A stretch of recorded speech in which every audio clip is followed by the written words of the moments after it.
সম্মানিত সুধী, Bangladesh national scientific and technical documentation centre ব্যাংককে আপনাদের স্বাগত এবং অভিনন্দন।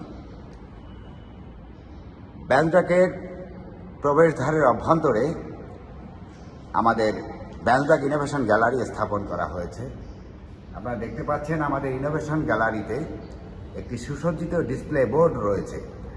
যে ডিসপ্লে বোর্ডের মাধ্যমে আমাদের ব্যাংককের যে সমস্ত জার্নাল আমাদের বিজ্ঞানী এবং গবেষকদের জন্য আমরা সংগ্রহ করি তার একটি ডিসপ্লে এই ইনোভেশন গ্যালারিতে স্থাপন করা হয়েছে। এই ডিসপ্লে গ্যালারির মাধ্যমে আমাদের বিজ্ঞানী এবং গবেষকগণ ব্যাংককে যে সমস্ত জার্নাল আপডেট জার্নালগুলো আমরা সংগ্রহ করে থাকি সে সম্পর্কে তথ্য আমাদের বিজ্ঞানী এবং গবেষকগণ পেয়ে থাকেন।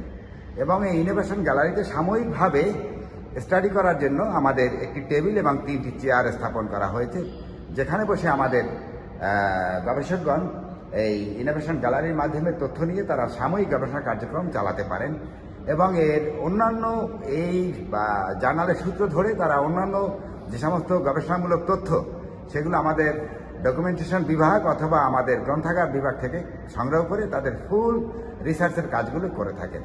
সম্মানিত সুধী, আপনারা দেখছেন আমাদের ইনোভেশন গ্যালারিতে এই মুহূর্তে আমাদের 3 জন গবেষক তারা সাময়িকভাবে স্টাডি করছেন এবং এই 3 জন গবেষকদের সাথে আমরা কথা বলবো।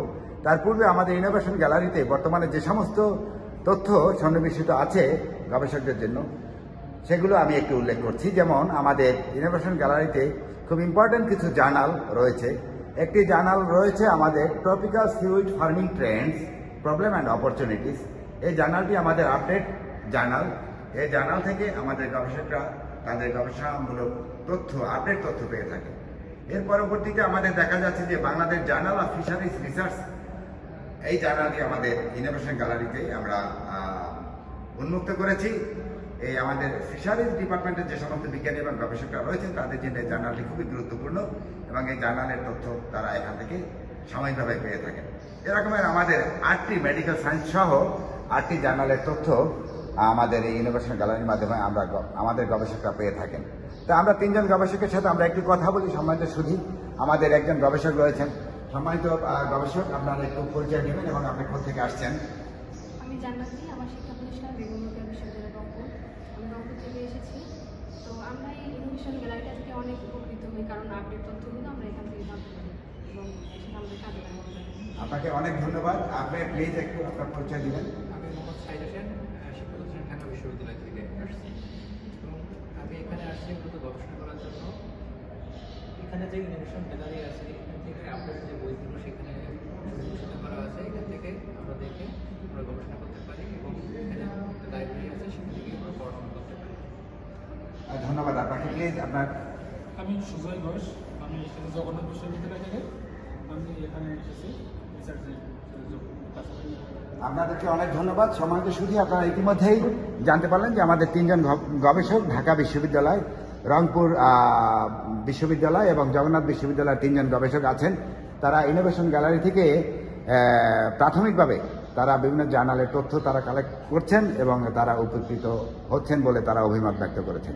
তো আমরা এই 2023-24 অর্থ বছরে আমাদের যে ইনোভেশন আইডিয়াগুলো 4টা ইনোভেশন আইডিয়া আমরা বিভিন্ন বিভাগের কর্মকর্তাদের থেকে আমরা পেয়েছি।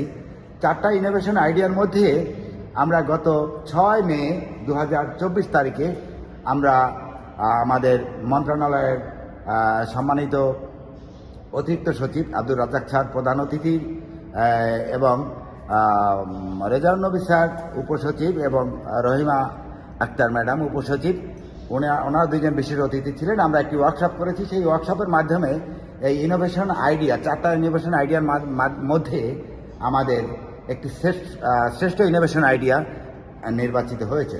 সেখানে এই 4টা ইনোভেশন আইডিয়ার মধ্যে